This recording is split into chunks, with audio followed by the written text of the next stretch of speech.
بلند شو و حرکت کن. رأس ساعت 6 صدای زنگ بیدارت میکنه، اما قبل از اینکه صداشو قطع کنی صدایی از ذهنت میاد. هنوز خیلی زوده، هوا تاریکه، زیر پتو بمون، اون بیرون هوا سرده. افکار ناامید کننده از هر طرف به مغزت هجوم میارن. از هر طرف صداهایی میشنوی که میگن بگیر بخواب و ادامه خوابتو ببین، اما تو از اونا نظر نخواسته بودی. وجود واقعیت میگه حتما دلیلی داشته که ساعت رو سر اون موقع کوک کردی. پس بلند شو، بشین، پاهاتو محکم روی زمین بگذار و به پشت سرت نگاه نکن.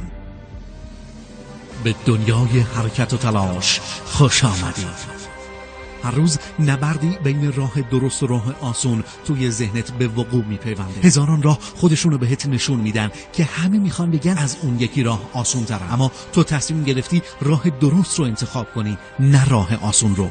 با این تصمیمت و پشت کردن به راحتی ها و راه های امن و آنچه دیگران بهش میگن عقل سلیم، این روز از زندگیت رو آغاز میکنی. از اون به بعد ناهمواری ها یکی پس از دیگری سراغت میاد، اما در این بین راه های ساده و آسون پشت سر هم بهت چشمک میزنن تا جلوی پیشرفت تو بگیری و اگه به سمت اونا حرکت کنی همه رؤیاهات و آرزوهات از بین میره. اما تو این کار رو نمی کنی. هر قدمی که برمیداری منجر به قدم بعدی میشه. I'm gonna show you how great I am.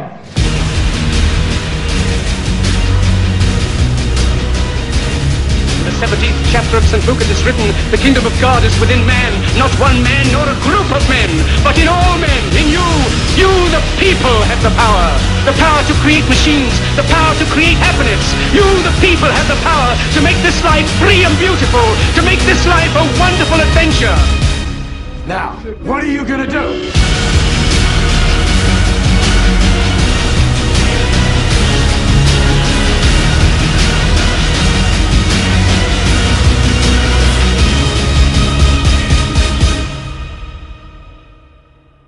Because limits, like fears, are often just an illusion.